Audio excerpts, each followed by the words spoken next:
Hey, what's up everyone? So this video is going to be a little bit different than the typical content that I have here on this channel. Usually on here, I'm doing videos about van life, FPV drones, gear reviews, other random travel videos. But today's video, I want to do something a little bit different. And it's just going to be me sitting here talking to the camera about my recent trip to Cabo and Tulum in Mexico, which was my first experience doing an international trip since COVID. I'm going to be breaking things down into 4 different sections. The first one is flying. The second one is booking hotels and Airbnbs, so accommodations. Third is just activities, and then the last thing is returning back home. To start off with, if you're new here, I just want to give you a little bit of background about myself and what I do. So usually I travel the world full-time creating content for different brands and companies in the travel sector. When COVID first hit, as it did with so many other people around the world, my entire life was flipped upside down. I ended up taking advantage of my time in quarantine building out a camper van and traveling the States with it, but as far as international travel goes, this was the first one since February. And traveling to remote spots in the van, like kind of staying off the grid, is very different than a traditional trip where you're getting on a plane, you're booking accommodations, you're going to a different country. So yeah, the two travel experiences were totally different. To be honest, I was a little bit uncertain on what it would be like. So I wanted to make this video because it's something that I would have liked to see before I went on my trip. So about 3 months ago, I got an invite from a friend of mine to help him shoot a project for the tourism board out in Cabo. We'd spend a week there, and then since we were already in Mexico, we figured we'd just head over to Tulum and spend the next 10 days just kind of hanging out. My birthday was on the 13th, so I just invited a couple friends out. We got a big Airbnb, and yeah, just spent a week exploring Tulum. First off, I just want to say I feel extremely privileged to even be traveling right now. I know a lot of people can't do that and are dealing with bigger issues than that. That being said, I don't have the ability to do my job without travel. My entire world revolves around it. So without further ado, let's get into the video. First off is flying. Now, flying seems to be this big, scary one for most people. I guess the idea of jumping in a giant metal cylinder right next to people just seems kind of sketchy during a global pandemic, but the reality is it's actually pretty safe. Planes have an insanely effective airflow system, and according to a Department of Defense study, you'd have to be sitting next to an infected person for over 54 hours to be at risk of exposure. I'm not saying it's impossible by any means, and that study definitely has its limitations, but it's just something to consider and do your own research on. As far as our experience, it was pretty much business as usual. Lines were actually quite a bit shorter, which was really nice, and there was a couple extra forms to fill out, but other than that, the airport experience was pretty normal. As far as pricing, in my opinion, it was actually quite a bit cheaper to travel now. Obviously, there's not that much demand for it, so airlines have kind of lowered their pricing. I'm not sure if that's going to go up in the future as demand for tickets goes up, but for now you can get pretty cheap flights. Alright, next up is hotels and accommodation. Another big part of travel is where you're staying. For the first part of our trip with the tourism board, they organized us a stay at a hotel called Casa Dorada in Cabo, and to be honest, it was pretty much normal. All the staff wore masks when we were interacting with them, and then in the lobby you just wear a mask and follow social distancing guidelines. As far as walking around in town and everything, it was pretty similar to what it was back home.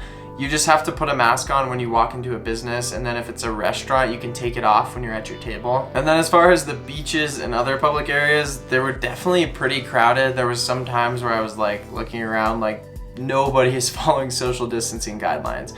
But as long as you personally just kind of stay away from that, you should be solid.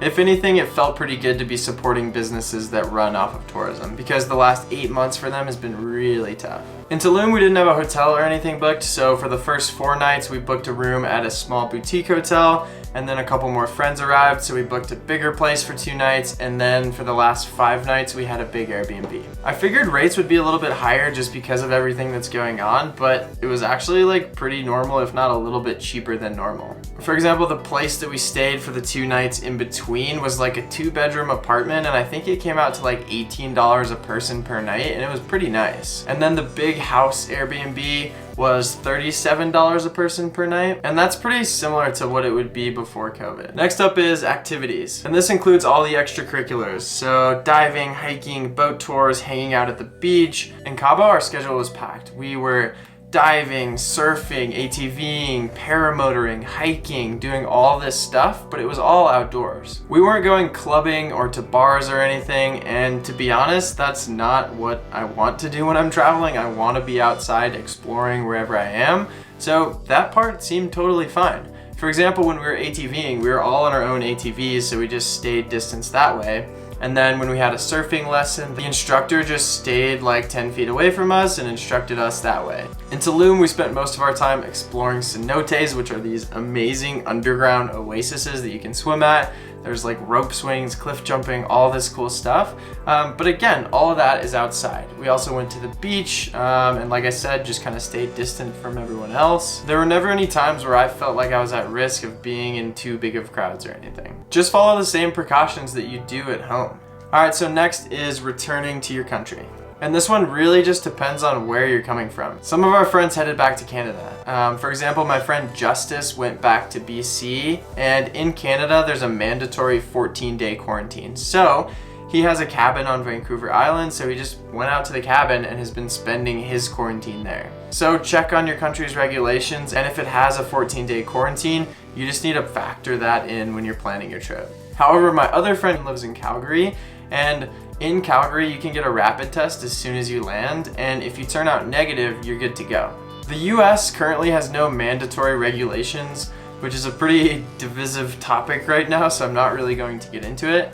But for us, we wanted to play it safe, so as soon as we landed, we went and got tests. But you just really have to check what your regulations in your country are. So in conclusion, to summarize it all into one sentence, it was great. Now, obviously, there's a ton of situational things that can happen, and we live in a rapidly changing world. But if you take precautions, wear a mask, keep social distance, stay away from large crowds, you kind of run the same risk there as you do at home. In my humble opinion, mental health is just as important as physical health, and staying inside locked away all day is not healthy at all for mental health. For me, this trip was a huge way to just clear a lot of the brain fog that has been haunting me for the past 8 months. Additionally, the tourism industry around the world has absolutely collapsed. So for me, it was really cool to finally be giving back to an industry that has given me so much. And I just cannot explain to you how amazing it felt to be traveling internationally again. There's different smells, different food, different sights, different people. There's just something special about that. Anyways, those are my thoughts on traveling internationally during the pandemic. Before you guys click off this video, I just want to announce something that I cannot be more stoked to announce. So for a few years now, I've been running in-person travel, photography, and videography workshops in places like Mexico and Colorado. And we basically just teach everything we know about turning our passion for cameras and travel into full-time careers where we get paid to travel around the world.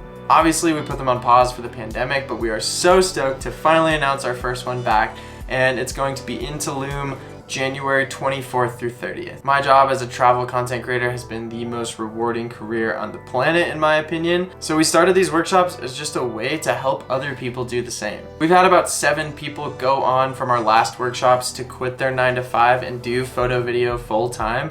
And that is just the most rewarding thing in the world. So if you've ever had any interest in making a living with your camera, traveling the world full time, this workshop is for you, all the way from beginner to super advanced. If you guys have any questions at all, feel free to hit me up in my personal email. It's down in the description below. But other than that, that's it for this video. I will see you guys on the next one.